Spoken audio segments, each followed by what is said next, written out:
حضور احمد مجتبی محمد مصطفیٰ ارواحنا فدا صلی اللہ تعالی علیہ وآلہ وسلم کی بارگاہ بے کس پناہ میں جھوم جھوم کر بآواز بلند درود شریف پڑھیں۔ اللہم صلی علی سیدنا مولانا محمد معدن الجود والکرم وآلہ وبارک وسلم صلاۃ والسلام علیک یا رسول اللہ صلی اللہ علیہ وسلم۔ نبی اور آل نبی کی بارگاہ میں ایک بار اور باعث بلند درود شریف پڑھیں۔ اللہم صلی علی سیدنا مولانا محمد معدن الجود والکرم وآلہ وبارک وسلم صلاۃ والسلام علیک یا رسول اللہ صلی اللہ تعالی علیہ وسلم۔ عشق میں ڈوب کر ایک بار اور باعث بلند درود شریف پڑھیں۔ اللہم صلی علی سیدنا مولانا محمد طب القلوب و دوائها و عافیت الابدان و شفائها و نور الابصار و ضیائها وعلی آلہ وصحبہ وسلم صلاۃ والسلام علیک یا رسول اللہ۔ اللہ جل جلالہ کا بے پناہ کرم اور احسان عظیم ہے کہ اس نے اپنے پیارے محبوب اور ان کے نواسوں کے صدقے میں آپ کو اور ہم سب کو ماہ محرم الحرام کے آخری جمعہ کی اس مسجد میں جمع ہو کر ذکر حسین ذکر کربلا سننے کی توفیق بخشی ہے۔ ہم اس کی بارگاہ کے شکر گزار بندے بن کر دعا کرنا چاہیے کہ مولا ہم سب کو نواز رسول کے صدقے میں سال بھر تک عمر لمبی عطا فرما، برکتیں عطا فرما، آفتوں سے بلاؤں سے مصیبتوں سے ہم سب کی حفاظت فرما۔ مولا حسین کے صدقے میں مولا پھر سے ہمیں محرم کا مہینہ نصیب فرما، نصیب فرما، نصیب فرما۔ آمین آمین یا رب العالمین بجاہ سید المرسلین برحمتک یا ارحم الراحمین۔ دشت بلا کو عرش کا زینہ بنا دیا، دشت بلا کو عرش کا زینہ بنا دیا، جنگل کو تو نے مصطفیٰ کا مدینہ بنا دیا۔ ہر ذرہ نجف کو ہر ذرہ نجف کو تو نے نگینہ بنا دیا، اے حسین تو نے مرنے کو جینا بنا دیا۔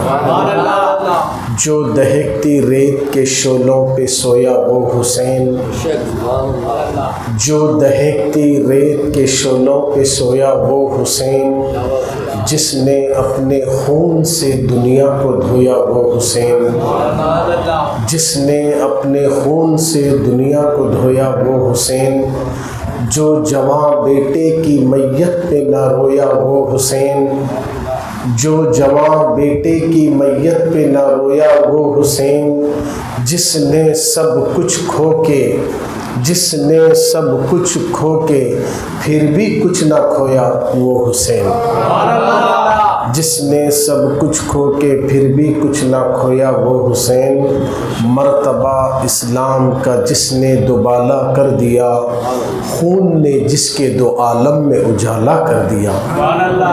اللہ رب العزت شہدائے کربلا کے صدقے میں ہماری مغفرت فرمائے۔ ہم بڑے خوش نصیب ہیں کہ ہمارا رب ہم سب کو حسین کے ماننے والوں میں سے بنایا۔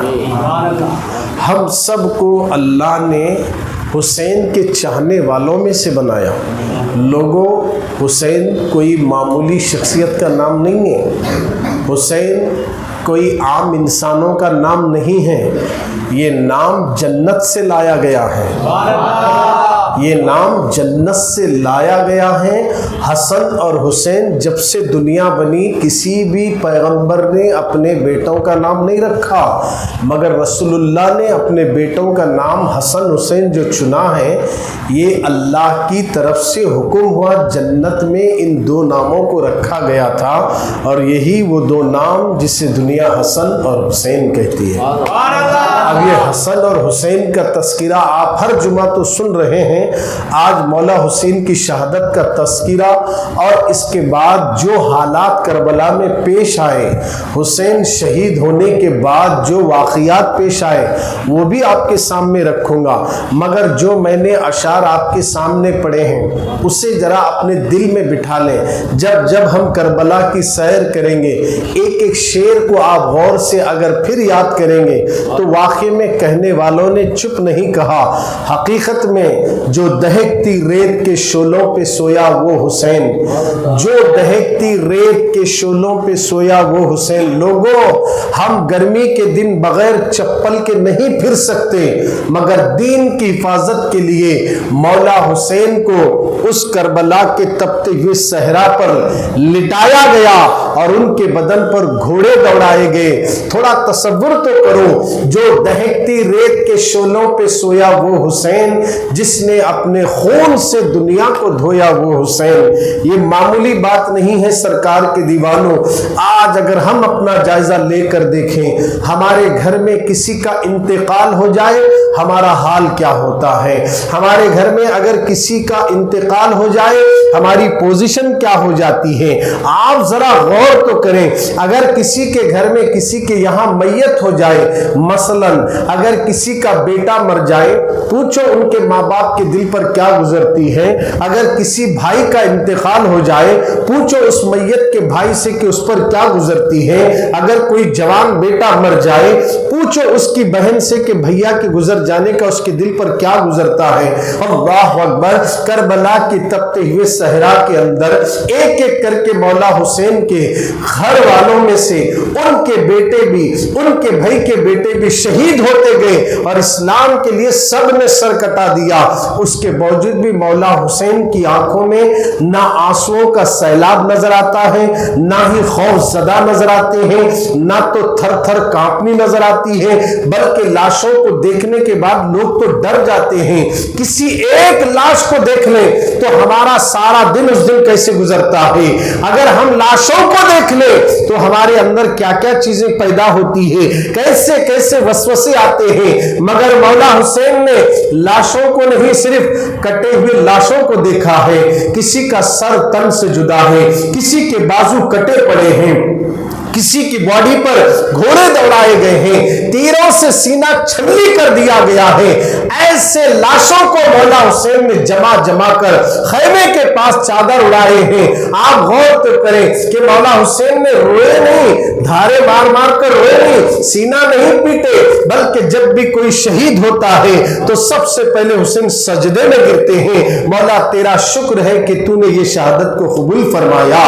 اس طرح جتنے بھی لاشیں گر رہی ہے کربلا کی سرزمین پر غلامان حسین کی، ان لاشوں کو دیکھ کر مولا حسین دعا کرتے ہیں، مولا مجھے صبر عطا فرما دے، اور تیرا شکر ہے کہ تو نے ان کی شہادت کو قبول فرما لیا۔ اللہ اکبر! جب علی عباس شہید ہو گئے، عباس علم بردار شہید ہو گئے، میں نے گزشتہ جمعہ آپ کے سامنے عباس علم بردار کیسی شخصیت ہے، وہ کن کے بیٹے ہیں جو کربلا کے میدان میں آئے تھے، میں نے تفصیل آپ کے سامنے سنا دیا۔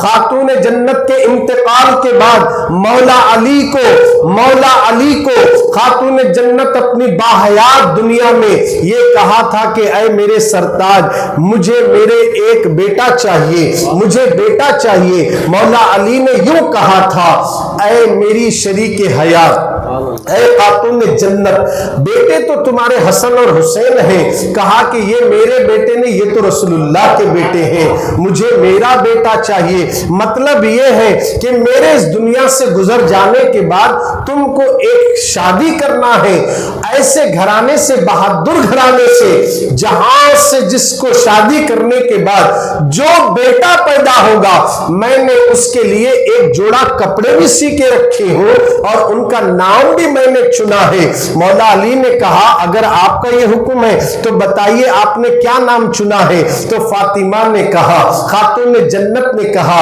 دنیا میں رہ تک خاتون جنت نے کہا تھا کہ تم کو شادی کرنا اے علی ایک بہادر گھرانے سے, بہادر لڑکی سے, اس سے جو بیٹا ہوگا وہ میرا بیٹا ہوگا, اور سنو اس کا نام میں نے عباس رکھا ہے, عباس ہوگا. اللہ اکبر. عباس کیوں رکھا؟ اس لیے کہ عباس کے حرف میں, جو عباس کے نام میں پہلا حرف جو ہے نا عین سے شروع ہوتا ہے, اس لیے علی کا نام بھی عین سے شروع ہوتا ہے. اور عباس کے با میں جو دوسرا حرف ہے نا وہ خاتون جنت کا لقب جو بتول ہے نا, با سے بتول, خاتون جنت کا با بھی عباس میں نظر آتا ہے. پھر اس کے بعد الف ہے, عین اور با اور الف. الف سے مراد یہ ہے کہ میرے بابا کا نام آسمانوں میں احمد ہے, زمین پر محمد ہے, تو احمد کا الف بھی عباس کے الف میں ہونا چاہیے. اللہ اکبر. پھر اسی طرح سین, حسن اور حسین کی سین بھی عباس میں نظر آنی چاہیے. آپ غور کریں کہ فاطمہ نے عباس نام چنا ہے, یہ کسی اور کا دیا ہوا نہیں ہے. عباس کے اندر عین بھی ہے, عباس کے اندر با کا بطول بھی ہے, عباس کے اندر احمد کا الف بھی ہے, عباس کے اندر حسن اور حسین کی سین بھی ہے. کیا بات سمجھ میں آ گئی؟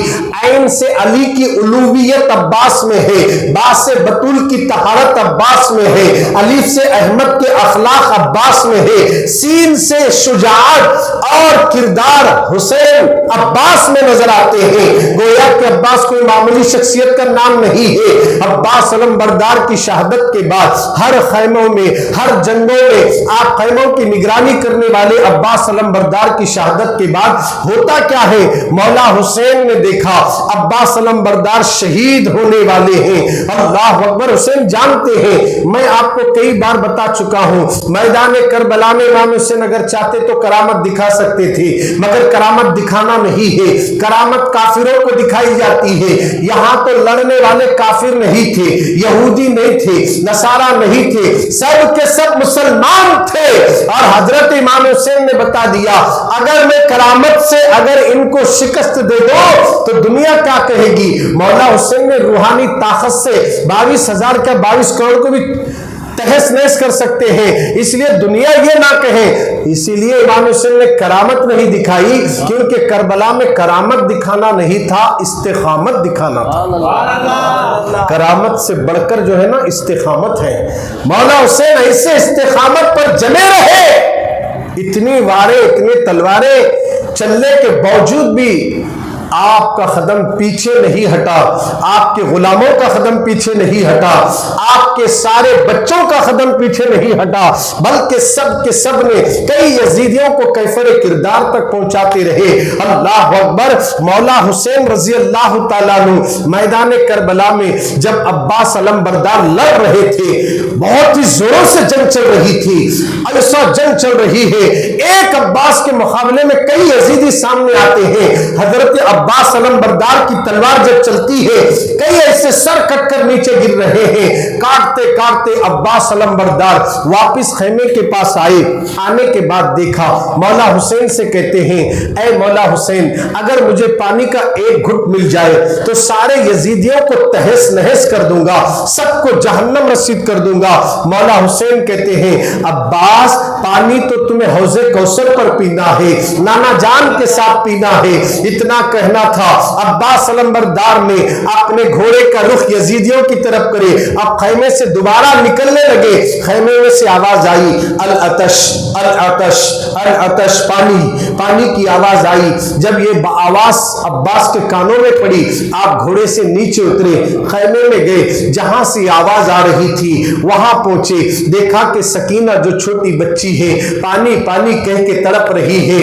حضرت عباس پہنچے, کہا کہ چچا مجھے پانی کی بہت پیاس لگی ہے, میرے لیے 2 بوند پانی لے کر آئیے. سکینہ رو رہی ہے. اللہ اکبر. عباس علم بردار نے کہا بیٹی سکینہ میں پانی لے کر آؤں گا, میں تجھ سے وعدہ کرتا ہوں پانی لے کر آؤں گا, تو گھبرانا نہیں. عباس علم بردار نے مشکیزہ لٹکا ہوا تھا, پانی کا مشکیزہ ہاتھ میں لیے گھوڑے پر سوار ہوئے. اب دریائے فرات کی طرف اپنے گھوڑے کا رخ کرتے ہیں. وہ دریائے فرات جہاں پر سب سے زیادہ پہرا لگا تھا, اس لیے کہ عمر بن سعد کو معلوم ہے اگر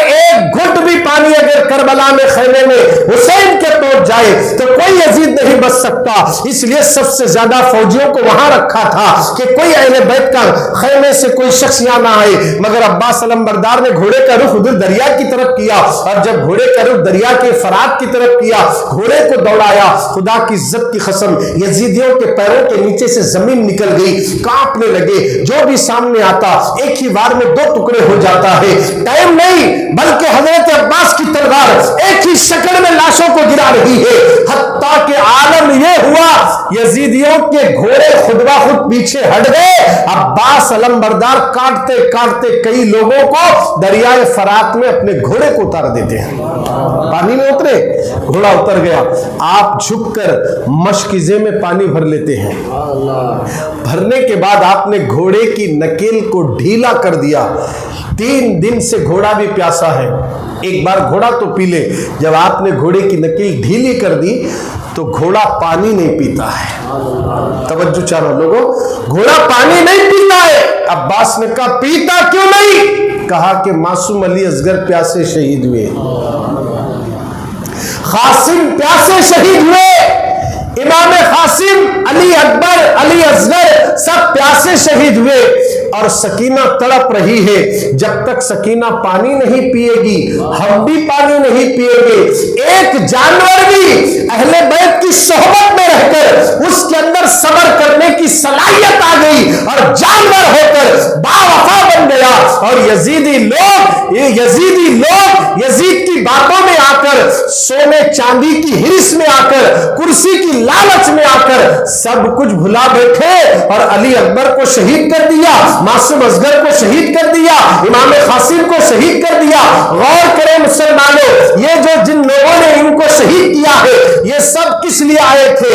کرسی کے خاطر، دولت کے خاطر، پیسے کے خاطر، اپنی جان بچانے کے خاطر آئے تھے، ورنہ یزید ہمیں مار ڈالے گا، ہمارے گھروں کو توڑ دے گا، ہماری جھوپڑیوں کو تہس نہس کر دے گا، ہمارے بچے یتیم ہو جائیں گے۔ اس لیے وہ سب یزید سے ڈر کر امام حسین کا سر لینے کے لیے میدان میں آئے تھے، اور جب مشکزے میں انہوں نے پانی بھر لیا، عباس علمبردار تو مشکزے کو ہاتھ میں لیا اور گھوڑے کا رخ جو خیمے کی طرف کرنے لگے، عمر بن سعد نے اعلان کر دیا یزیدیوں اگر یہ پانی خیمے میں چلا گیا تم سب کی خیر نہیں، کیا کرتے کیسا کرتے اس کا مجھے علم نہیں ہے، عباس کو وہاں تک پہنچنے نہ دیا جائے، چاروں طرف سے حملے ہو جائے۔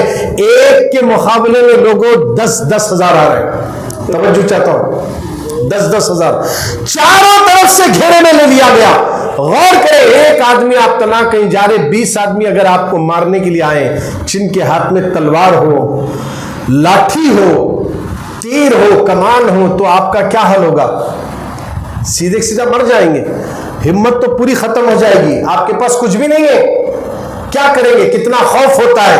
وہ تصور کرو اس دن کا جس دن ہمیں گھیرے میں لیں گے اور اس وقت سامنے موت ہوگی، اس وقت کی پوزیشن کا تصور کرو۔ یہ معمولی گھرانہ نہیں ہے، اہل بیت کا وہ گھرانہ ہے جو موت کی نگاہوں میں نگاہیں ڈال کر دشمن کا سر اس کے تن سے جدا کر دیتے ہیں۔ عباس علمبردار کو چاروں طرف سے گھیرے میں لے رکھا تو حضرت عباس علمبردار اسی طرح اپنے زوروں سے لڑتے لڑتے کاٹ رہے ہیں۔ کئی لوگ یعنی گھوڑوں پر سوار ہو کر ادھر سے ایک کتنا بڑا گھوڑوں پر سوار ہو کر جھنڈ آتا ہے، ایک ادھر سے آتا ہے، ایک سامنے سے آتا ہے، ایک پیچھے سے آتا ہے، سب کے ہاتھوں میں تلواریں بھی ہیں، اور تیر چلانے والا گروپ الگ ہے، تلوار چلانے والا گروپ الگ ہے، پتھر مارنے والا گروپ الگ ہے۔ ہر طرف سے عباس کو ٹارگٹ میں رکھ کر کسی بھی طریقے سے ان کو پہنچنے نہ دیا جائے، تیریں چل رہی ہیں، تلواریں چل رہی ہیں، پتھر برسائے جا رہے ہیں، مگر عباس علمبردار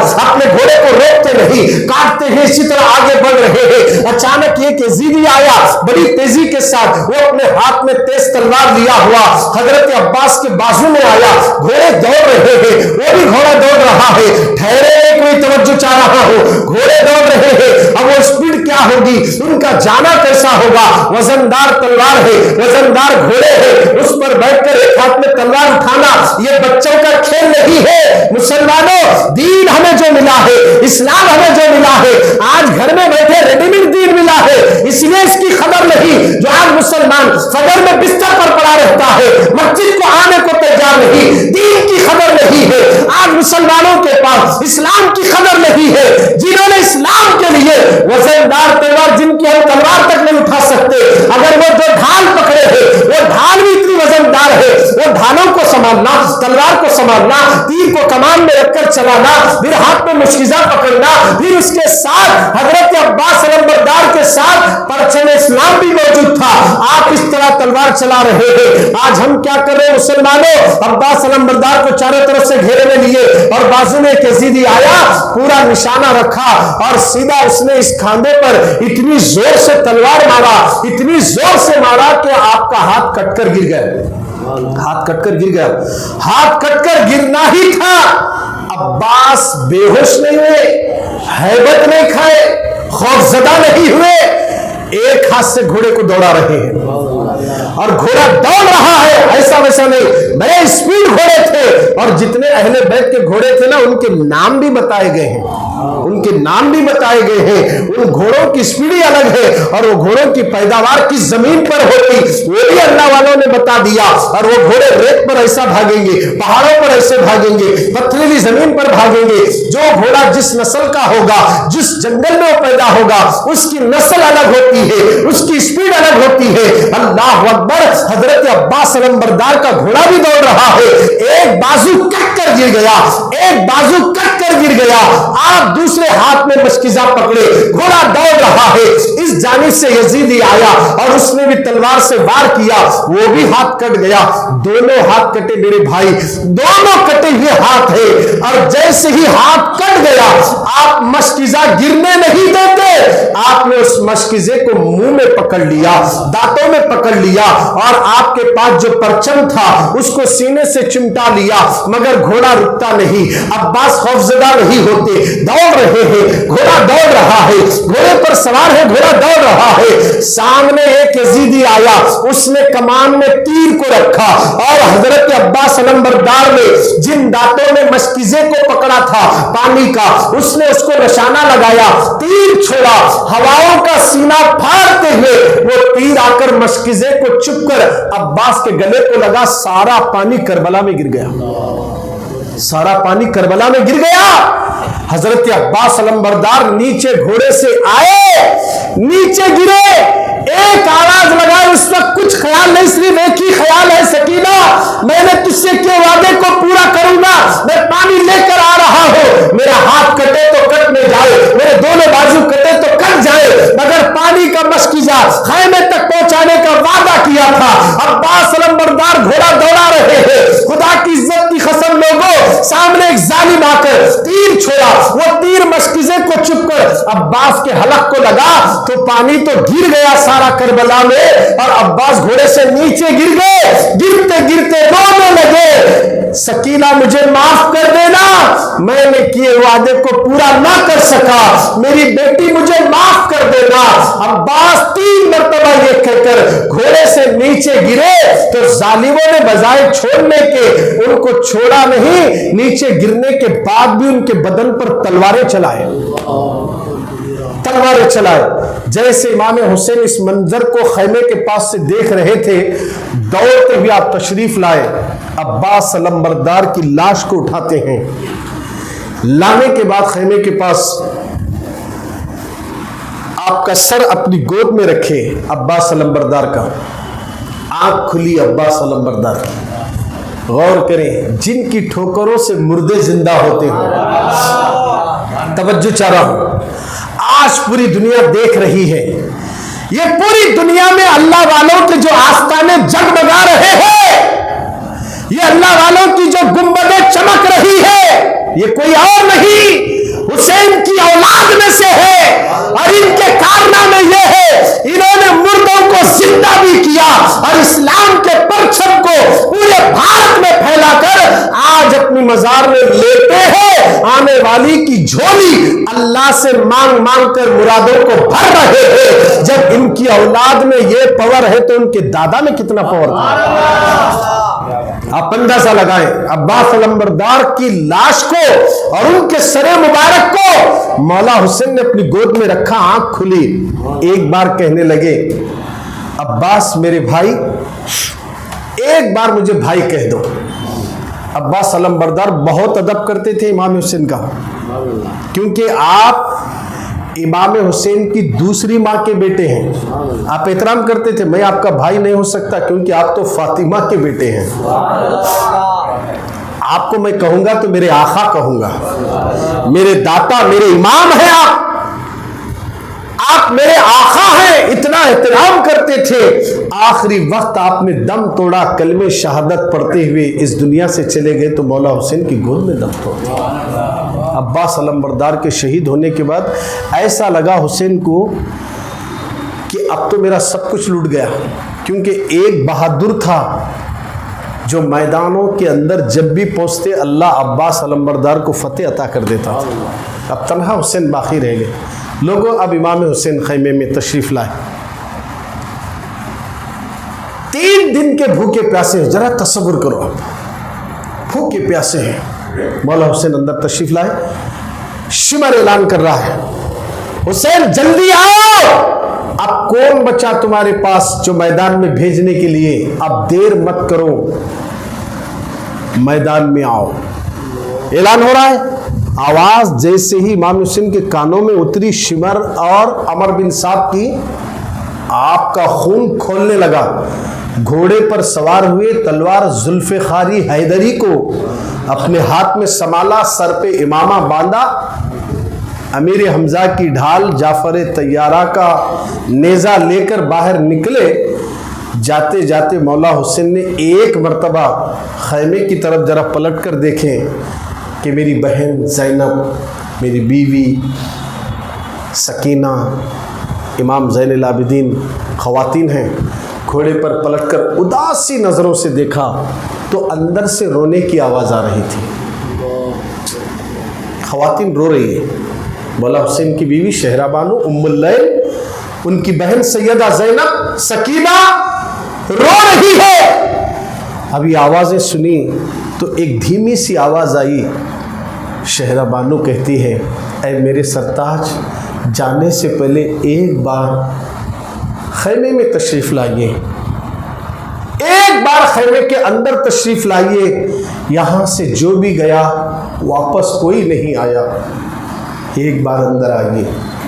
مولا حسین نے جب یہ آواز سنی تو خیمے میں چلے گئے. کہا کہ میرا بیٹا بخار میں پڑا ہے, ہوش نہیں ہے. امام زین العابدین کو ہوش نہیں, بے ہوشی کے عالم میں ہے. مولا حسین جب قریب پہنچے اپنے بیٹے کے پاس اور پیشانی پہ ہاتھ رکھے تو زین العابدین کی آنکھیں کھل گئی. آنکھ کھلی تو بابا کے سر پہ امامہ, تلوار, سب دیکھتے ہی امام زین العابدین کہنے لگے ابا حضور آپ میرے ہوتے ہوئے میدان میں نہیں جا سکتے, میں جاؤں گا لڑنے کے لیے. ٹھہرنے نہیں آ رہا, لڑ کھڑا رہے. بخار اتنا زیادہ ہے, پورا بدن گرم ہے, مگر اس کے باوجود بھی آپ ساری ہمت کو اکٹھا کر کے کہتے بابا مجھے اجازت دو, میرے ہوتے ہوئے آپ نہیں, پہلے میں شہید ہو جاؤں گا. مولا حسین کہتے نہیں بیٹے نہیں, تمہیں تو رہنا ہے. آپ سنیے توجہ سے باتیں, تمہیں تو رہنا ہے, نسل سادات کو تم سے باقی رکھنا ہے. امام زین العابدین امام حسین کے ایک بیٹے ہیں, توجہ چاہ رہا ہوں. اس کے بعد کہا کہ میں دیکھ رہا ہوں میرے بعد, امام حسین فرماتے ہیں میں دیکھ رہا ہوں میرے بعد تم پر سب سے زیادہ مصیبتیں آئے گی, مگر تمہیں صبر کرنا ہوگا. یعنی امام حسین کو معلوم ہے آگے کیا ہونے والا ہے. کیوں نہیں, ہمارے غوث پاک بول رہے ہیں. کون غوث پاک؟ 5ویں صدی میں گیلان میں پیدا ہونے والا یہ بچہ جس کی ولادت کے وقت جتنی عورتیں حاملہ تھی ان کے یہاں بھی جب زچگی ہوئی تو اللہ غوث کے آنے کے صدقے میں ہر عورت کو بیٹا عطا کر دیا. بتایا گیا کہ 1100 عورتیں اس دن جو بچہ پیدا کری ہیں ان کو اللہ نے سب کو بیٹا دیا اور سب کو اللہ ولی بنا دیا. یہ کس کے صدقے میں؟ غوث پاک کے صدقے میں. اور غوث پاک کون ہے؟ ماں کی طرف سے باپ کی طرف سے دونوں بھی طرف سے حسنی بھی ہے حسینی بھی ہے. آپ حسنی بھی ہیں حسینی بھی ہے. اور غوث اعظم کی بات میں عرض کر رہا ہوں تاکہ آپ کو مقام حسین سمجھ میں آئے. جب حسنی بھی ہے حسینی بھی ہے، مولا حسین کے پوترے بھی ہے، آپ مولا حسین کے نواسے بھی ہے. توجہ چاہتا ہو، غوث اعظم فرماتے ہیں میں پوری دنیا کو ایسے دیکھتا ہوں جیسا تم ہاتھ کی ہتھیلی میں رائی کے دانے کو دیکھتے ہو. ارے جب پوترے کا یہ عالم ہے تو ان کے دادا کا عالم کیا ہوگا؟ اسی لیے تو بولے بیٹا میں دیکھ رہا ہوں، اسی لیے بولے امام حسین میں دیکھ رہا ہوں، میرے بعد تم پر بڑی بڑی مصیبتیں آئے گی مگر تمہیں صبر کرنا ہوگا کیونکہ تم صابر کے بیٹے ہو. تم صابر کے بیٹے ہو بیٹا، تمہیں صبر کرنا اور آزمائشیں ہوگی، تم سے امتحان لیا جائے گا. میرے بعد تمہارے ہاتھ پیر میں زنجیریں ڈالی جائے گی مگر بیٹے تمہیں صبر کرنا ہوگا، بڑی تکلیفوں کا سامنا کرنا ہوگا. اب وہ امام حسین نے تسلی دی. اس کے بعد انہوں نے اپنے سر کا امامہ نکال کر مولا حسین نے اپنے بیٹے کے سر پہ باندھا، بیٹے کے سر پہ باندھا. یہ سنیوں کی بڑی خوش قسمتی کہتا ہوں میں ہم لوگوں کی کہ اللہ تعالیٰ نے ہم کو تبلیغ جماعت اہل حدیث یہ فرقوں میں نہیں بٹھایا، غوث اور حسین کے دیوانوں بنا دیا اور ان کی محبت میں بٹھا دیا. میں اس لیے کہہ رہا ہوں جب مولا حسین پیدا ہوئے نا اللہ کے رسول صلی اللہ علیہ وسلم مسجد میں سیدھا فجر کی نماز پڑھے باہر نکلے گئے تو صحابہ پریشان، علی کا ہاتھ پکڑ کے لے کے چلے گئے. کسی صحابی سے حضور بات نہیں کرے تو صحابہ بھی پیچھے گئے تک اللہ کے نبی گھر پہنچے. بولے علی تم باہر کھڑے رہو، اندر حسین پیدا ہوئے ہیں اور ان کی مبارکبادی کے لیے فرشتے آسمانوں سے اترے ہیں. یہ کہہ کر اللہ کے نبی اندر گئے، علی دروازے کرنے ٹھہرے. صحابہ کو رہا نہیں گیا، واپس آ کر دیکھے تو علی کھڑے ہوئے تھے. علی نے کہا ابو بکر کھڑے رہ جاؤ، عمر کھڑے رہو. آسمان سے 4,24,000 فرشتوں کی جماعت آئی ہے حسین کی پیدائش کی مبارکباد دینے کے لیے. توجہ چاہ رہا ہوں، بات ختم ہوئی، ادھر حضور آئے. بولے علی تمہیں کیسے معلوم اتنے فرشتے ہیں؟ کب گن لیے تمہیں؟ اتنے کاؤنٹنگ کیسا کر لیا تم نے؟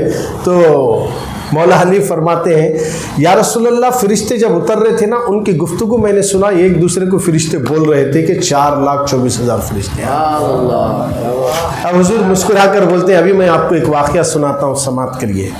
اللہ کے نبی فرماتے ہیں حسین کے اندر ولادت ہوئی تو میں نے دیکھا کہ ایک فرشتہ آیا جس کے پر بھی نہیں ہے پیر بھی نہیں ہے، اپائچ ہے. جبریل امین نے کہا یا رسول اللہ یہ فرشتہ اس سے پہلے چوتھے آسمان پر تھا مگر ایک دن آسمان کے دروازے کھلے، اس کی نظر زمین پر پڑی تو اس نے ایک ایسے انسان کو دیکھا جس کے نہ ہاتھ ہے نہ پیر ہے، صرف ڈھانچہ تھا. بس اس نے اتنا کہا اس کا جینا ہی بیکار ہے، مرنا اچھا ہے. اتنا کہا تو اللہ نے اس کے پر بھی نکال دیے پیر بھی نکال دیے، اسے کاٹ کر ایک جزیرے میں ڈالا گیا. 700 سال سے وہ ایک ہی جزیرے میں پڑا رہا. ہم حسین کی ولادت کی خبر سن کر مبارکباد دینے جب آپ کے گھر آ رہے تھے تو یہ فرشتے نے مجھے آواز لگائی تو میں نے سوچا کہ نواسے کی ولادت کی خوشی میں اگر آپ دعا کریں تو ہو سکتا ہے اس کے پر بھی آ جائے پیر بھی آ جائے. تو اللہ کے نبی صلی اللہ علیہ وسلم فرماتے میں نے دعا کی تو اللہ نے کہا کہ جبریل میرے حبیب سے کہہ دو کہ امام حسین کو جس چادر میں لپٹا گیا ہے وہ چادر نکال کر اس فرشتے کے بدن پر ڈال دو اور قدرت کا جلوہ دیکھو. تو جبریل کے کہنے کے مطابق امام حسین کی ولادت کے بعد ہر بچے کو پیدا ہونے کے بعد اسے کپڑے میں لپٹا جاتا ہے. جس کپڑے میں امام حسین کو لپٹا گیا تھا وہ چادر نکال کر فرشتے کے بدن کو لگائے، اس کے ہاتھ بھی آ گئے پیر بھی آ گئے پر بھی آ گئے، چلنے پھرنے والا بھی بن جاتا ہے. اب اس کے بعد وہ رونے لگا. خیر واقعہ تو میں آپ کو پہلے ہی بتا چکا ہوں، بات آ گئی تو عرض کر رہا ہوں جب حسین کی چادر میں یہ پاور ہے ایک بار بدن کو لگ جائے اور وہی چادر نکال کر کسی ہاتھ کٹے والے کو پیر کٹے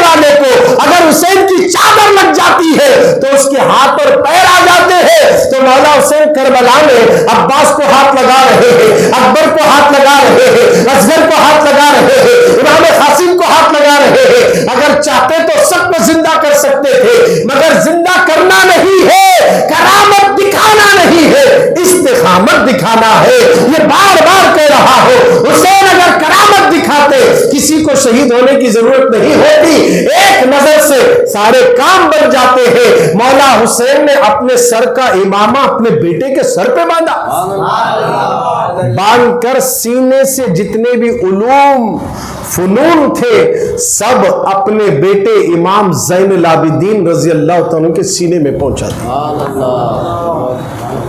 یہ اندر خانقاہی تعلیم جو ہوتی ہے نا، کربلا کے میدان میں سب عطا کر رہے ہیں مولا حسین، کیونکہ میں جا رہا ہوں، یہ میرا جانا دوبارہ واپس آنا نہیں ہے میرے بیٹے، میں جا رہا ہوں، جو کچھ مجھے تیرے دادا نے عطا کیا تھا محمد رسول اللہ نے، وہ سب میں تجھے عطا کر رہا ہوں۔ تیرے دادا نے مجھے جو بھی عطا کیا ہے، تیرے دادا نے مجھے جو بھی عطا کیا میں نے وہ سب عطا کر دیا۔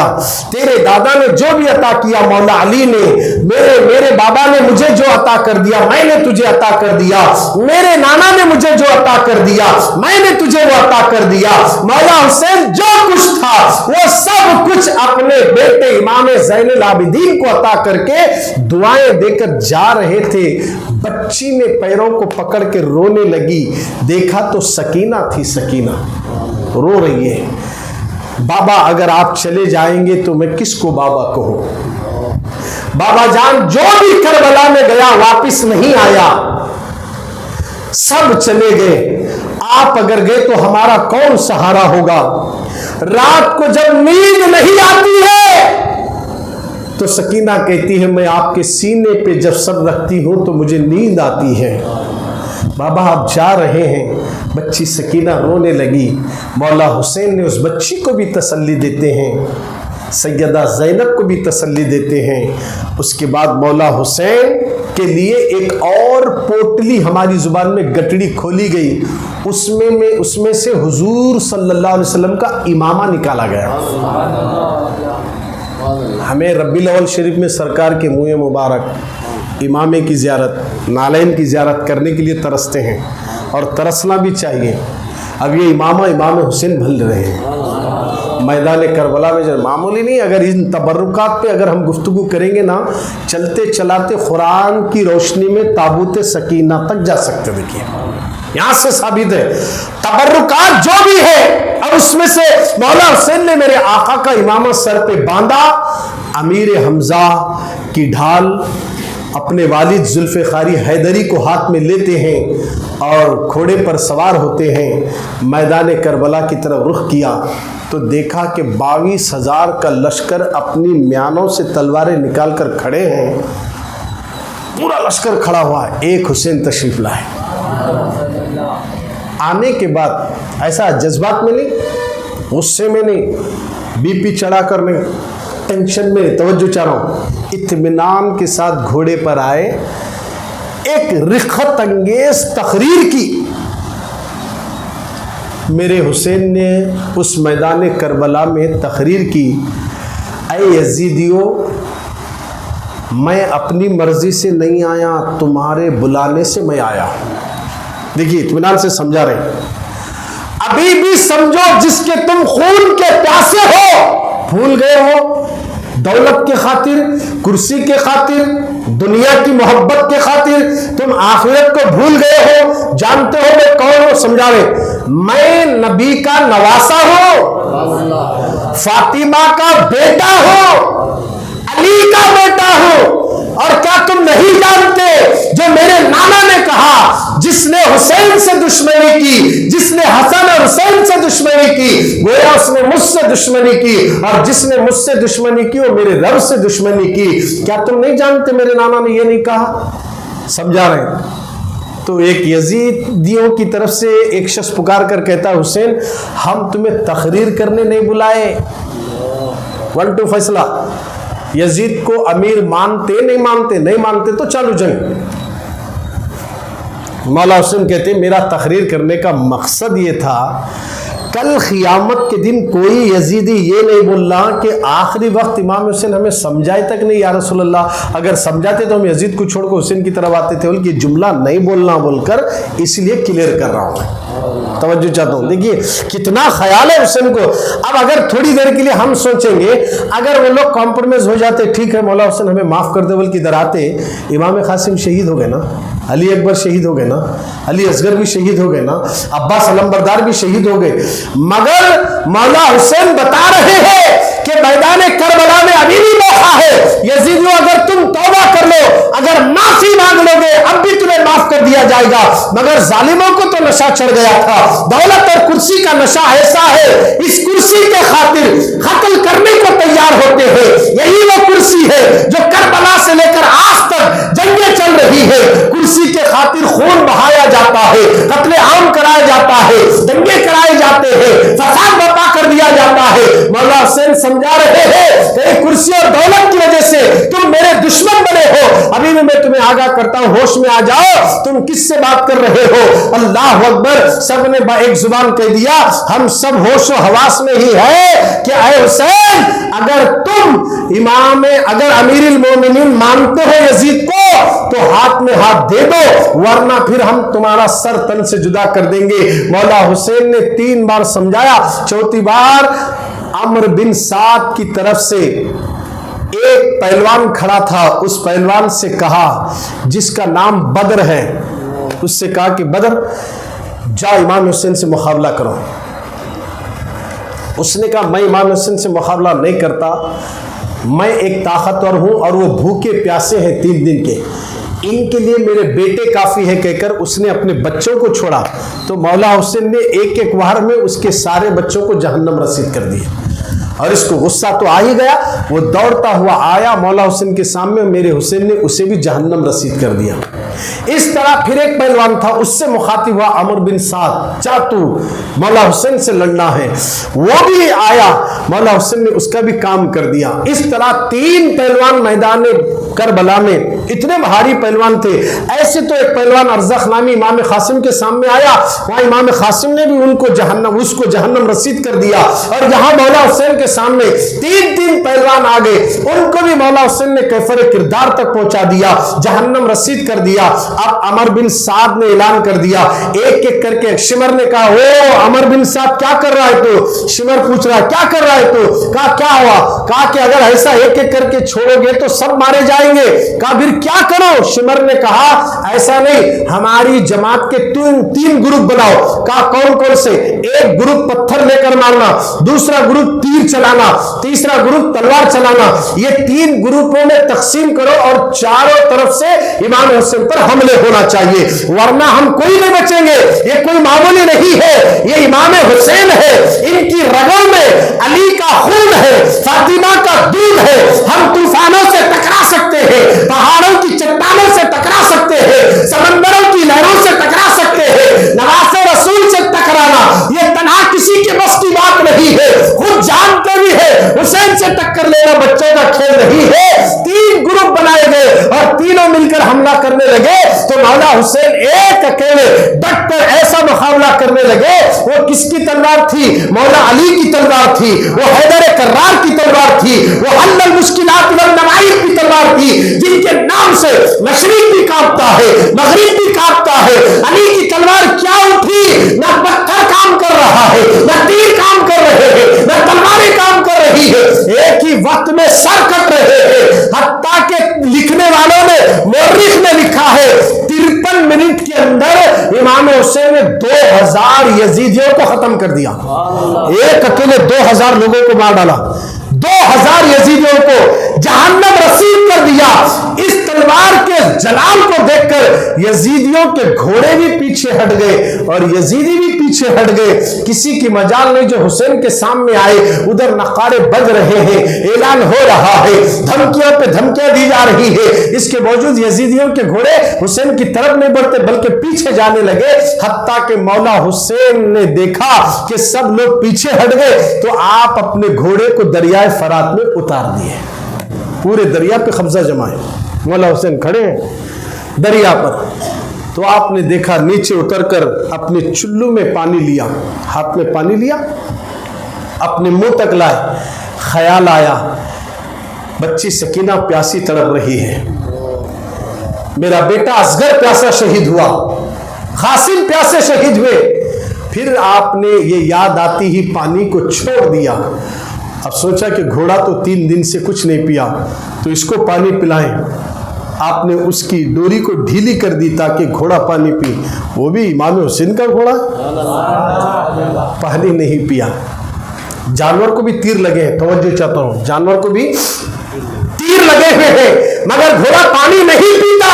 مولا حسین سے کہتا ہے، وہ جب بار بار پانی پینے کے لیے کہا گیا تو گھوڑا اپنی زبان حال سے مولا حسین سے کہتا ہے، فرماتا یا میرے امام میں کیسے پانی پیوں جبکہ آپ کا بیٹا معصوم علی اصغر پیاسا شہید ہوا۔ جانوروں میں وفاداری دیکھو، ایک جانور ہو کر امام حسین سے محبت کرتا ہے، اہل بیت سے محبت کرتا ہے، ان میں وفاداری دیکھو، اور یہ انسان ہو کر یزید کی دھمکیوں سے ڈر کر حسین کے خون کے پیاسے بن گئے ہیں۔ اللہ اکبر۔ ادھر شمر اور سارے لوگ دیکھ رہے تھے کہ مولا حسین دریائے فرات میں اترے ہیں، کھڑے ہیں، تو اس نے اعلان دیکھا کہ ایک شخص وہاں سے تیر کو کمان میں رکھا اور نشانہ لگایا، سیدھا وہ تیر آیا امام حسین کے ہونٹ کو کاٹ کر آگے نکل گیا۔ جیسے تیر ہونٹ کو لگا، اللہ اکبر، یہ کون سا ہونٹ ہے جس ہونٹ کو نبی نے چوما تھا؟ ہونٹ کو لگا، اور مولا حسین نے دیکھا کہ ایک اور تیر آیا، وہ بازو میں چپ گیا، تو آپ نے دیکھا اس تیر کو نکال کر پھینک دیتے ہیں، اور دوسرا تیر آیا آپ کے جس جانب لگ جاتا ہے۔ مولا حسین نے دریائے فرات سے اپنے گھوڑے کو نکالا۔ خدارا مسلمانوں، جب دیکھا کہ دریائے فرات کے اطراف سارے یزیدی جمع ہو گئے اور امام حسین پر حملے کرنے لگے، پتھروں کی بوچھار، تیروں کی بوچھار، تلواروں کی بوچھار چلنے لگی، اچانک ایک شخص آتا ہے، اس کا نام غالباً میں پھر بتاؤں گا۔ وہ شخص آیا اور امام حسین پر وار کر دیا۔ جیسے وار کرنا تھا، مولا حسین نیچے گر جاتے ہیں، گھوڑے سے نیچے گر جاتے ہیں، گھوڑے سے نیچے گر جاتے۔ توجہ چاہتا ہوں، کبھی حسین گھوڑے سے نیچے گر جاتے ہیں۔ کون حسین گھوڑے سے نیچے گرے؟ توجہ چاہتا ہوں کہ جب میرے نبی جمعہ کا خطبہ دے رہے تھے، حسین مسجد نبوی میں، بچپن کا زمانہ ہے، حسین چلتے ہوئے آ رہے ہیں، لڑکپن کا زمانہ ہے، حسین آ رہے ہیں، نبی خطبہ دے رہے تھے، اچانک حسین کو آتا ہوا دیکھا، نبی نے خطبے کو روکا، منبر سے نیچے اترے، لوگوں سرکار خود خرید گئے، حسین کو گود میں اٹھاتے ہیں، فرماتے ہیں کہ میرا بیٹا کہیں گر نہ جائے، کہیں میرے بیٹے کو چوٹ نہ لگ جائے۔ ہائے حسین، جب تمہارے نانوں نے تمہیں گرنے نہیں دیا، یزیدوں نے آپ کو گھوڑے سے نیچے گرا دیا، فاطمہ کے دل پر کیا گزری ہوگی، رسول اللہ کے دل پہ کیا گزری ہوگی، اللہ اکبر، مولا علی کے سینے میں کیا گزرا ہوگا۔ مولا حسین گھوڑے سے نیچے گرتے ہی پیچھے سے شخص نے وار کرنے کے لیے قریب آیا، ان کی زلفوں میں ہاتھ ڈالا۔ مولا حسین جیسے اپنے چہرے کو پلٹا کر اس کی طرف دیکھا تو خوف سے بھاگ گیا۔ بھاگتے ہی ایک شخص مر نے کہا، کیوں بھاگ کر آیا، مولا حسین کو کیوں نہیں مارا؟ کہا کہ میں نے حسین کی آنکھوں میں محمد کو دیکھا ہے، میں نے رسول اللہ کو دیکھا ہے۔ اس وقت سے کانپنے لگا، اور ایک شخص آتا ہے مولا حسین کو حملہ کرنے کے لیے، جیسے حسین نے اس کی طرف دیکھا وہ بھی خوف زدہ ہو کر بھاگنے لگا۔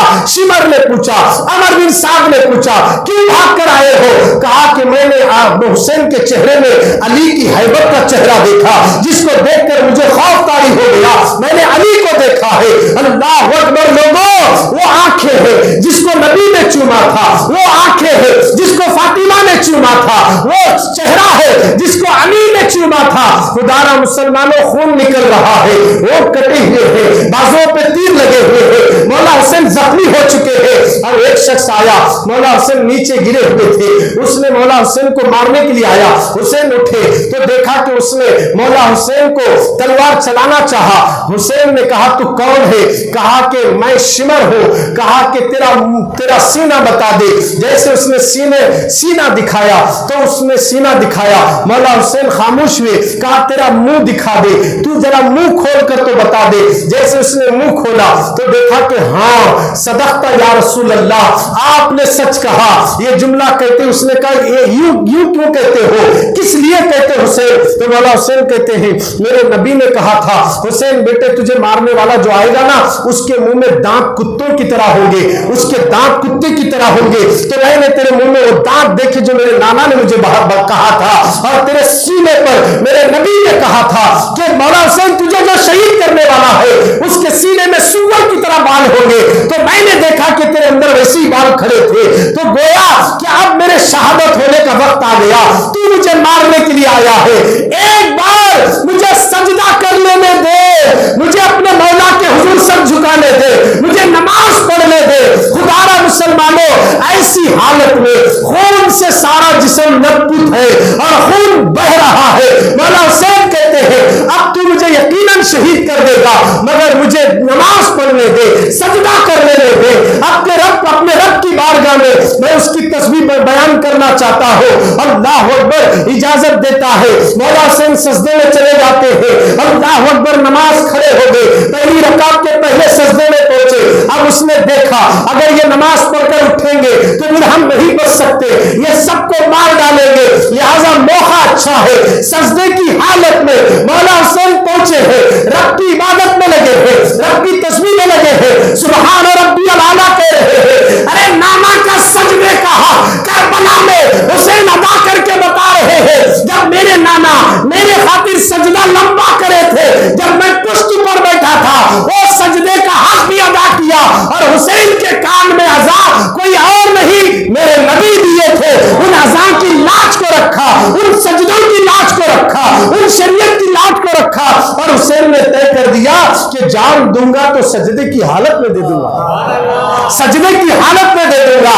آپ سجدے میں اللہ کی حمد بیان کر رہے ہیں, تسبیح پڑھ رہے ہیں. اس نے پہلی رکعت کے پہلے سجدے میں اس نے گردن پہ تلوار چلائی, سر تن سے جدا ہوا. لوگوں آپ غور کریں, ایک جانور کو بھی ہم ذبح کرتے ہیں تو جلدی سر نہیں جدا نہیں ہوتا, اس کو کاٹنا پڑتا ہے. وہ سے رگ ہے, کئی رگے ہیں. یہاں یہ حصے میں جب اس نے امام حسین پر تلوار چلا کر یہ جو سر الگ کیا ہوگا نا, اس منظر کو ذرا یاد کرو. کس کی گردن کو کاٹا؟ زینب رو رہی ہے, سکینہ رو رہی ہے, بھیا کی حالت کو خیمے میں سے دیکھ کر پردے کی اوٹ میں کھڑی ہو کر دیکھ رہی ہے. ارے گردن پہ تلوار چلاتی تو بات الگ تھی, مگر اس میں گردن کو کاٹ رہا ہے جیسے مرغی اور بکری کو ذبح کیا جاتا ہے. مولا حسین سجدے میں ہے, اللہ کے ذکر میں ہے, اللہ کی تسبیح میں ہے. اس نے سر کو تن سے جدا کر دیا, اور جیسے سر تن سے جدا ہوا, خدا را مسلمانوں غور کرو ان ظالموں نے کیا کیا. امام حسین کے دھڑ پر گھوڑے دوڑائے, گھوڑوں کو دوڑایا. اللہ اکبر, سینے پر گھوڑے دوڑائے گئے, اور وہ سینہ اللہ اکبر جس کے بارے میں بتایا گیا جب سینہ دیکھے تو رسول یاد آ جائے, چہرہ دیکھے تو رسول یاد آ جائے. سکینہ دیکھ کر رونے لگی, زینب رو رہی ہے, شہربانو رو رہی ہے, ام اللیل رو رہی ہے. حسین کا سر کیا تن سے جدا ہو گیا, آسمانوں پہ اندھیرا چھا گیا اور دن میں تارے نظر آنے لگے. پوری دنیا میں اندھیرا ہی اندھیرا اور سارا پانی خون ہو گیا. جیسے ہی مولا حسین شہید ہوئے, خدا را مسلمانوں اس وقت ایک دہشت کا ماحول تھا دنیا میں, ہر طرف مایوسی تھی. مولا حسین شہید ہونے کے بعد القصہ مختصر, یہ تو کربلا میں رات کیسے گزری, یہ ظالم خیمے میں گھسے, خیموں کو جلایا گیا. خیر وہ لمبی واقعات ہیں, میں قافلے کو لے کر جاتے وقت ایک دو باتیں عرض کر کے اپنی بات ختم کر دوں گا. جیسے سر تن سے جدا ہوا, وہ سر کو نیزے میں لگا کر یزیدیوں نے اعلان کر دیا کہ امام حسین کا ہم نے کام تمام کر دیا, اب یزید کے دربار میں جا کر انعام حاصل کریں گے. اب یہ قافلہ لے کر نکلے. وہ جتنے بھی سید زادیاں تھیں ان کے ہاتھ اور پیر میں بیڑیاں ڈالی گئی. امام زین العابدین جبکہ بیمار ہیں ان کو بھی بیڑیاں پہنائی گئی, ہتکڑیاں ڈالی گئی. اب وہ قافلہ لے کر نکلے. گاڑیاں تو نہیں تھے, پلین تو نہیں تھا جو فاسٹ جائیں, چل لیتے جانا, گھوڑوں پر جانا. بچی سکینہ ایک چھوٹی تھی, ان کو اونٹ پر بٹھایا گیا تھا. امام حسین کا سر نیزے میں ہے, دھڑ تو کربلا میں چھوڑے, اب وہ سر لے کر لشکر جا رہا ہے. لشکر چلتے چلاتے ایک قریب مقام پہ پہنچنے سے پہلے اب آگے نہیں بڑھ رہا ہے, قافلہ آگے نہیں بڑھ رہا ہے. یہ جو نکلے نا کربلا سے سب یزیدی, اور پیچھے جتنے بھی مولا حسین کی بیویاں اور ان کی بہن, ان کے خاندان والے ہیں نا سید زادیاں, اب اب وہ قافلہ آگے نہیں بڑھ رہا ہے. تو شمر نے کہا, عمر بن سعد نے کہا کیوں آگے نہیں بڑھتے؟ کہا کہ کیا بات ہے, یہ نیزہ آٹومیٹک رک گیا, جس نیزے میں مولا حسین کا سر تھا نا وہ رک گیا, حتیٰ کہ اس سے ہاتھ سے نکلا زمین میں دھس گیا نیزہ, آگے نہیں بڑھ رہا ہے, کیا کروں؟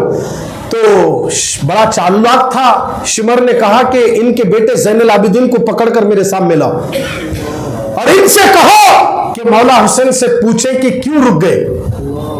توجہ چاہ رہا ہوں, مولا حسین کیوں رک گئے پوچھو ان سے. کس سے کہہ رہا ہے؟ امام حسین کے بیٹے سے کہہ رہا ہے. اب مولا حسین کیوں رک گئے؟ آگے نہیں بڑھ رہے, آگے نہیں, کٹا ہوا سر ہے لوگوں, کٹا ہوا سر ہے, آگے نہیں بڑھ رہا ہے. تو یزیدی بھی آگے نہیں بڑھ رہے, ختم نہیں جا رہے آگے, سب رک گئے. مولا حسین جب آگے جائیں گے تو دیکھو دنیا میں جب بھی تھے آگے, سر کٹنے کے بعد بھی آگے ہیں, سب پیچھے ہیں.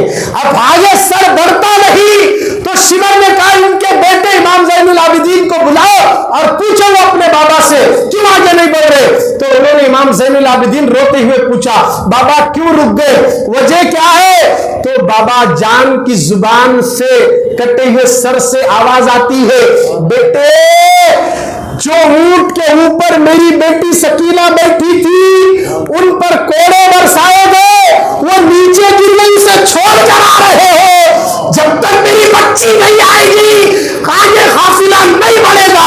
یہ سنتے ہی زینب کی چیخ نکل گئی اور پیچھے دوڑی, میری بیٹی سکینہ کہاں ہے, دیوانوں کی طرح ڈھونڈنے لگی. تو اچانک کیا دیکھا کہ ایک میدان میں ایک پردہ پوش خاتون بیٹھی ہوئی ہے. وہاں قریب پہنچا تو اس خاتون نے ہاتھ بڑھا کر کہا ادھر آؤ. کہا کیوں چیختی ہے زینب, قریب آؤ. زینب جیسے قریب آئی کہا کہ میری بچی سکینہ کہاں ہے, میں بچی کو تلاش کر رہی ہوں. انہوں نے جو چادر اوڑھا تھا اس چادر کو تھوڑا سا ہٹایا تو ان کی گود میں سکینہ لیٹی ہوئی ہے, لیٹی ہوئی ہے. کہا کہ بچی کو فوراً زینب اٹھا کر سینے سے لگاتی ہے اور کہتی ہے اے باپردہ پردہ پوش خاتون تو کون ہے, تم اپنا چہرہ تو دکھا دو. اللہ اکبر, جیسے ہی پردہ ہٹایا کوئی اور نہیں, وہ فاطمہ بیٹھی تھی, وہ خاتون جنت ہے. اللہ اکبر. مولا حسین اس دنیا سے جانے کے بعد بھی دنیا والوں کو بتا دیا حسین مرا نہیں ہے, زندہ ہے. اسی لیے کسی نے کہا اے کربلا کی خاک تو اس احسان کو نہ بھول, تڑپی ہے تجھ میں لاش جگر گوش ہے بطول. یہ کافر کیا سمجھتے ہیں جو اپنے دل میں ہنستے ہیں, ابھی تو کربلا کا آخری میدان باقی ہے. قتل حسین اصل میں مرگ یزید ہے. اسلام زندہ ہوتا ہے کربلا کے بعد, اسلام زندہ ہوتا ہے کربلا کے بعد. مولا حسین کی طاقت کا اندازہ یزیدیوں کو بھی معلوم ہو چکا. چلتے چلاتے یہ قافلہ ایک گرجا گھر پہنچا. وہاں دیکھے تو اہل بیت کے بارے میں ایک شعر لکھا ہوا تھا. انہوں نے وہ شعر پڑھا, اس میں لکھا ہے ایک دور آئے گا اہل بیت کے لوگوں کو قتل کرنے والے کیا یہ امید رکھتے ہیں کہ کل قیامت میں ان کے نانا ان کی شفاعت کریں گے؟ ہرگز نہیں. جیسے وہ شعر پڑھے یزیدی لوگ وہ گرجا گھر کے پاس بیٹھک کرنا چھوڑے دوسری جگہ چلے گئے اور وہاں پہنچے تو وہاں ایک گرجا گھر آیا. اور جب وہاں پہنچے تو وہاں کیا دیکھا, ایک قلم غیب سے آیا, لوہے کا قلم. تو انہوں نے اس قلم کو دیکھا تو وہاں سے پردہ تھا جو پردے کی طرح تھا وہ ہٹ گیا. تو اس میں انہوں نے دیکھا کہ وہی شعر یہاں بھی لکھا ہوا ہے. تو وہ گرجا گھر والے سے پوچھا گیا یہ شعر کب سے لکھا ہوا ہے؟ کہا کہ یہ حضور کے پیدا ہونے سے ہزاروں سال پہلے لکھا گیا کہ مولا حسین کے گھر والوں کو کچھ لوگ شہید کر دیں گے اور ایسے لوگوں کو قیامت میں بھی شفاعت نہیں ہوگی. اچھا یہ بتاؤ تم کون ہو, یہ سر کس کے ہے, یہ قیدیاں جو لائے ہو یہ کس کے؟ گرجا گھر والا ایک پادری پوچھ رہا ہے. تو انہوں نے کہا یہ مولا حسین کے گھر والے ہیں اور یہ سر مولا حسین کا ہے. بولتے وہ افسوس کرنے لگا تم کیسے بدبخت ہو جو نبی کے نواسے کو شہید کرتے ہو. علی کے جو علی نبی کے داماد ہیں ان کے بیٹے کو تم نے شہید کر دیا. تو ہاں تو ٹھیک ہے ایک کام کرو, شام ہوگی تم یہاں پڑاؤ کرنا چاہ رہے نا, ایک رات کے لیے مجھے حسین کا سر دے دو. وہ غیر قوم کا ہے, دیکھیے مسلمان نہیں ہے, غیر مسلم ہے. کہا ایک رات کے لیے مجھے سر دو. نہیں دے سکتے ہمیں یہ, نہیں میں تمہیں 10,000 اشرفیاں دیتا ہوں. دیتے کیا؟ بولے پیسوں کے حریص لالچ تھے وہ. ہاں 10,000 اشرفیاں دے رہے, بولے دیتے ایک رات کے واسطے, پھر واپس دے دینا صبح میں. 10,000 اشرفیاں دیا, سر مبارک لے لیا. اور وہ کافر جا کر غیر مسلم پادری اس سر مبارک کو ایک مقدس مقام پر صاف کر کے اس کو غسل دے کر عطر سے معطر کر کے کھڑا رہا، مولا حسین کو دیکھتا رہا، ساری رات سویا نہیں۔ حسین کے سر مبارک کو دیکھا تو وہ حیران ہو گیا کہ ساری رات امام حسین کے سر سے لے کر آسمان تک نور کی خندیلیں ہیں اور فرشتے جھک جھک کر سلام کر رہے ہیں۔ اس منظر کو اس نے دیکھا تو صبح سر واپس کیا دیا، ادھر امام زین العابدین کے ہاتھ پر گیا، مجھے کلمہ پڑھا اور مسلمان بنا دیا جائے۔ اسی وقت اس نے کلمہ پڑھا اور اسلام میں داخل ہو گیا۔ قتل حسین اصل میں مرگ یزید ہے، اسلام زندہ ہوتا ہے کربلا کے بعد۔ چلتے چلاتے آگے گئے، ایک گاؤں آیا جس کا نام شہر معمورہ تھا۔ وہاں کا ایک عزیز نامی شخص تھا، یہودی تھا۔ اس کے خواب میں وہ سویا تو خواب میں موسیٰ علیہ السلام آئے۔ اس نے موسیٰ علیہ السلام کو خواب میں دیکھا، وہ یہودی دیکھا تو موسیٰ علیہ السلام غمگین ہے، مغموم ہے۔ تو اس نے پوچھا کہ اے موسیٰ علیہ السلام آپ مغموم کیوں ہیں، آپ غم زدہ کیوں ہیں؟ کہا کہ انبیاء کے امام کے نواسے کو شہید کر دیا گیا، اس لیے میں مغموم ہوں۔ اور سن، کل صبح تیرے یہاں وہ قافلہ آئے گا، اس میں سے ایک کنیز ہے جس کا نام شیریں ہے، وہ تیرے دروازے پر آئے گی، وہ جو مانگیں گے وہ تو اسے دے دینا۔ موسیٰ علیہ السلام فرما رہے ہیں خواب میں۔ اور سن، جب تو مولا حسین کے پاس پہنچے گا، ان کے سر کے پاس، تو ان کو میرا سلام بھی کہہ دینا۔ آنکھ کھلی، صبح میں دروازے پر دستک دی گئی تو دیکھا تو جیسے انہوں نے کہا تھا موسیٰ علیہ السلام خواب میں، وہ دروازہ کھلتی عزیز نے کہا کیا بات ہے شیریں، کیوں آئی ہو؟ اب انہوں حیران ہوئے، میرا نام تمہیں کیسے پتا چلا؟ کہا کہ میرے موسیٰ نے مجھے بتا دیا ہے۔ تو انہوں نے کہا کہ ہم مسافر ہیں، ہمیں ان چیزوں کی ضرورت ہے۔ تو وہ ساری چیزیں دے دیا اور دے کر خود بھی ساتھ آیا تو دیکھا کہ نیزے پہ امام حسین کا سر مبارک تھا۔ اس نے یہاں سے آواز لگا کر کہا مولا حسین، موسیٰ علیہ السلام نے آپ کو سلام کہا۔ تو وہاں سے موسیٰ علیہ السلام کا نام سنتے ہی مولا حسین کہتے وعلیکم السلام۔ جیسے جواب آیا فوراً اس نے بھی کلمہ پڑھا اور میرے موسیٰ نے مجھے وصیت کی ہے، ان کا دین سچا ہے، انہوں جو دین لائے ہیں اس پر قائم رہنا۔ تو فوراً اس نے سلام کے جواب کو سنا، امام زین العابدین کے قدموں میں آیا، گرا اور کلمہ پڑھ کے مسلمان ہو گیا۔ قتل حسین اصل میں مرگ یزید ہے، اسلام زندہ ہوتا ہے کربلا کے بعد۔ جس کربلا میں مولا حسین شہید ہوئے، ایسے کئی واقعات ہیں، سر جاتے جاتے بھی دین پھیلا رہا ہے۔ مولا حسین کے سر کا جب یہ پاور ہے، لوگوں مولا حسین کے واقعات بہت ہے کربلا کے بعد کی۔ اب کرامتیں میں بتاؤں گا آنے والی جمعہ کو، کیونکہ آنے والی جمعہ کو انہی کی اولاد میں سے اولاد میں سے اولاد میں سے اولاد میں سے ان کے جگر کے ایک ٹکڑے شہر ریچور میں سو رہے ہیں، جن کو شہر ریچور والے خطب ریچور کہتے ہیں۔ ان کا بھی ذکر ہوگا، ساتھ ہی ساتھ ان کا بھی ذکر ہوگا۔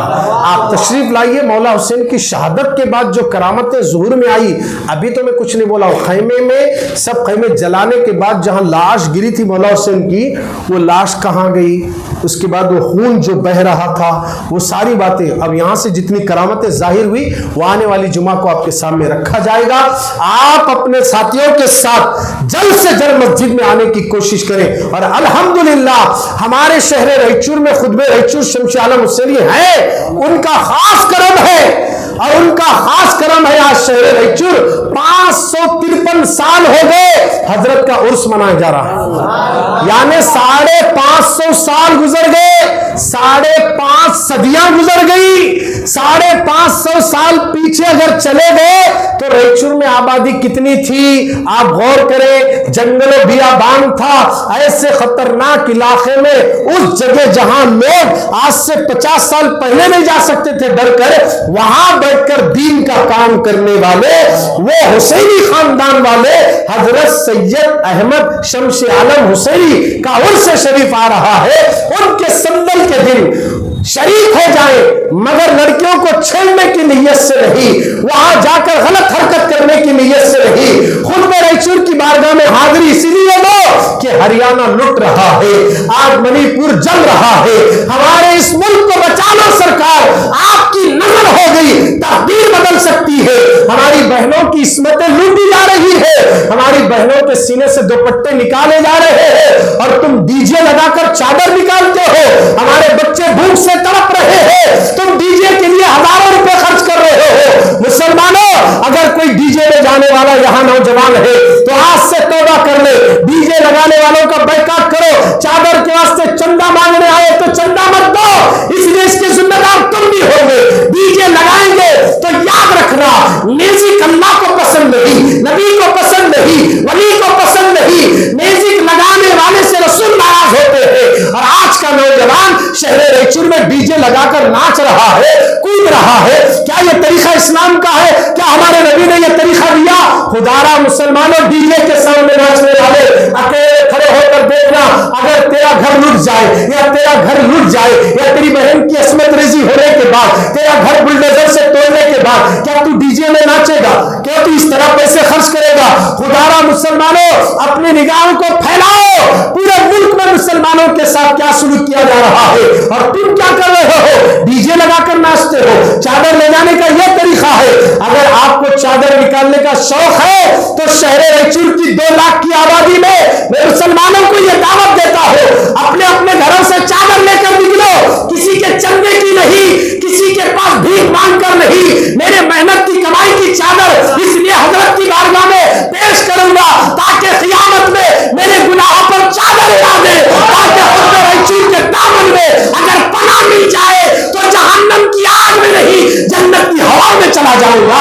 اور یاد رکھو, ہماری چادروں کے محتاج نہیں ہے, شمشیہ عالم بابا چادر کے محتاج نہیں, غریب نواز چادر کے محتاج نہیں. یہ چادریں کیوں چڑھائی جاتی ہے؟ عقیدت ہے, ایک محبت ہے دل میں, چڑھاتے ہیں. مگر ایسا ناچ کر نہیں, گا کر نہیں, اچھل کود کر نہیں, ادب و احترام کے ساتھ, دل کی گہرائیوں کے ساتھ, عقیدت کے نذرانے درود و سلام کی شکل میں, قرآن کی تلاوت کی شکل میں, نعت مصطفیٰ کی شکل میں اگر لے کر جائے اور دکھ سنائے, خدا کی عزت کی قسم اگر عروس کا پورا مہینہ بھی نہیں گزرے گا, ہندوستان اور بھارت کا نقشہ ہی بدل جائے گا, نقشہ ہی بدل جائے گا. اللہ والوں کو معمولی مت سمجھنا. آؤ اگلی جمعہ انشاءاللہ آپ کے سامنے خطبہ ریچور کا پاور بھی بتا دیں گے. اور حسین کے گزر جانے کے بعد مولا حسین مر کر جو اس دنیا سے جا کر ظاہری دنیا سے سو کر آپ پردہ فرما کر کیسا دین پھیلائے, یہ آپ کے سامنے رکھا جائے گا. اللہ آپ کو اور مجھے سب کو عمل کی توفیق عطا فرمائے. اور جن حضرات کے سر پہ ٹوپی نہیں, ہم اس مسجد میں اسٹکلی بار بار بولتے ہیں, ادب سکھاتا ہے پورا اسلام. کیا سکھاتا ہے؟ ادب. اگر علم ہے, سب ہے, ادب نہیں ہے تو فائدہ نہیں. کیونکہ شیطان سے بڑھ کر کوئی علم والا نہیں ہو سکتا ہے. کیا کوئی علم بہت تھا, ابھی بھی ہے اس کے نہیں, اس کے پاس ایسی طاقت ہے تم دروازے بند کرو, اس کے باوجود بھی اندر آنے کا بھی علم ہے اس کے نہیں. وہ علم رکھنے کے بعد بھی وہ ناکام اور فیل کیوں ہوا؟ بے ادب تھا اس لیے فیل ہو گیا. کیا تھا؟ بے ادب. اب اگر کوئی سر پہ ٹوپی نہیں رکھا تو میں سیدھا انگلی بتانے سے بہتر یہ ہے دستی تو ڈال لے یا باہر جا ٹوپی لے لے, یا آزو بازو کوئی اگر دستی ہے تو اسے دے دے اور وہ اپنے سر پہ ٹوپی ڈال لے. اس لیے کہ اسلام بے ادبی کا نام نہیں, ادب سکھانے کا نام ہے. جوگی جے پال نے غریب نواز کا ادب کیا. حملہ کرنے کے لیے جب آیا نا راجا بلائے, تو جب اس نے دیکھا کہ غریب نواز کے چہرے کو تو اس کے دل میں خوف طاری ہوا, ارے ایسا حملہ نہیں کرنا, ذرا بڑے بھی ہیں, چہرہ بھی نورانی ہے. آیا تھا باطل طاقت اپنی بتانے کے لیے. غریب نواز کا ادب کرتے ہوئے کہنے لگا, معین الدین پہلے تمہیں حملہ کرتے کیا میں کروں. یہ ادب اللہ کو بڑا اچھا لگا, اس لیے اللہ نے اس جوگی جے پال کو عبداللہ بیابانی بنا دیا, ایمان کی دولت سے نوازا. ادب کی وجہ سے موسیٰ علیہ السلام کے دور میں فرعون نے جب جادوگروں کو لایا تو سارے جادوگر آپ کا ادب کرے تو اللہ نے سارے جادوگروں کو ہدایت عطا فرما دی. پتہ یہ چلا ادب ضروری ہے اسلام میں. نماز کے آداب میں سے ایک ادب ٹوپی اور امامہ ہے. یاد رکھیے, میدان کربلا میں لڑ رہے تو صحابہ, کربلا میں لڑنے والے ان اللہ والوں کو دیکھو کہ آپ ننگے سر رہ گئے, سر پہ امامے باندھ کر گئے ہیں. میدانوں میں لڑے ہیں, امامے باندھے ہیں, یہ نشانی ہے, ہماری پہچان ہے. ادب سکھاتا ہے. اور امامے باندھنے کے اتنے فائدے ہیں کہ امامہ اگر کنٹینیو ریگولر اگر کوئی نوجوان باندھتا ہے تو اس سے فالج کبھی نہیں ہوتا, اسے لغوا نہیں ہوتا, یہ کئی ایک بیماریوں سے بچ جاتا ہے. آج ہم لوگ اس سے ناواقف ہیں. ایسے ایرے غیرے نتو مولوی لوگ نکلے جو اہل حدیث کے تبلیغی کے کہتے ہیں کہ نماز پڑھنا فرض ہے, بس ٹوپی رندے نکو رندے چڈی بھی پہن لے گھٹنے تک نماز ہو جاتی. کیسا سوچ, کیسی ذہن. بولتے مکے کا حوالہ دیتے, وہاں نہیں پہنتے جی, وہاں نہیں رکھتے جی. ارے مکے کا حوالہ کیا دیتے ہو؟ حوالہ دینا ہے تو مولا حسین کا حوالہ دو, غریب نواز کا حوالہ دو. لا ایسا کوئی ایک حوالہ جہاں غریب نواز سر سے ٹوپی نکال کر نماز پڑھے سو. بتا کوئی اگر امام حسین نے ایسا کیا ہو, کسی ولی نے نہیں کیا ہے. خالی سوچے تو اچھا نہیں لگتا. اب تو کہاں سے حوالہ لائے گا؟ یہ تو ہمارا دین ہے جو ادب سکھاتا ہے. میرے بھائیوں, کسی بھی مسجد میں جاؤ ٹوپی رکھ لیا کرو. سر پہ ٹوپی رکھنے سے کیا بھی گھٹتا نہیں ہے. اب تک جو گھٹیا ٹوپی رکھے تو وہ سب آ جاتا. ٹوپی رکھو, ادب کرو, مسجدوں کا ادب کرو, نماز کا احترام کرو. تم نماز پڑھنے کے لیے اللہ کے گھر میں جھک رہے ہو تو آپ کیسے آنا چاہیے؟ جیسے رسول اللہ مسجد آتے تھے, علی جیسا آتے تھے, اس انداز سے مسجد میں آ کر نماز کے لیے کھڑے ہونے سے اللہ کی رحمت چھما چھم برستی ہے. اگر اس کا ٹھہرنے کا انداز تکبرانہ ہے, ٹانگ پھیلا کر, سینے پہ ہاتھ باندھ کر بار بار رفع دانی کرنا, ادھر ادھر گھورنا, یہ تکبرانہ انداز نماز میں نہیں چلتا. ہر تکبر کو ختم کرنے کا نام نماز ہے. ہر تکبر کے کبر کو ختم کرنے کا نام نماز ہے. نماز میں تکبر نہیں, گھمنڈی نہیں, ریاکاری نہیں, اخلاص کے ساتھ بھرپور توجہ کے ساتھ عاجزی انکساری کے ساتھ نماز پڑھنے کا نام نماز ہے. اور ایسی نماز اللہ کی بارگاہ میں آسمانوں کا سینہ چیر کر پہنچ جاتی ہے. اللہ آپ کو اور مجھے صحیح ڈھنگ سے نماز پڑھنے کی توفیق عطا فرمائے. جو حضرات سنتیں نہیں پڑھے وہ جلد سے جلد سنت پڑھ لے. 4 رکعت.